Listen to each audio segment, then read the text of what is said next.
Kusang sumuko ang 7 dating miyembro ng lokal na teroristang grupo sa pamunuan ng 57th Infantry Battalion sa Edwards Camp, Mirab, UP, Maguindanao del Norte.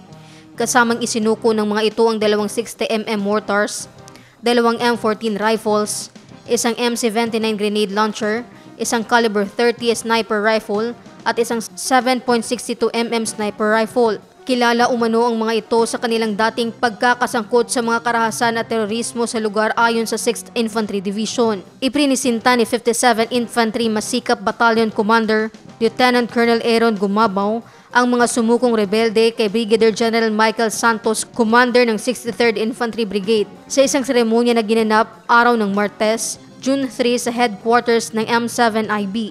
Dumalo rin sa nasabing programa si Maguindanao del Norte Governor Dato Sharifuddin Tukaw Mastura. Kabilang sa mga saksi ng makasaysayang hakbang na ito, ang punong bayan ng UP, mga kinatawan mula sa Ministry of Indigenous People Affairs o MIPA, kasapi ng Parliament BARM sa ilalim ng pamumuno ni Ramon Piang Sr., ang Ministry of Peace and Order. Pinuri naman ni Major General Donald M. Gumiran, Commander ng 6th Infantry Division at Joint Task Force Central JTFC, ang hakbang na ito ng mga dating rebelde. Jovelyn De La Cruz, iMinds, Philippines.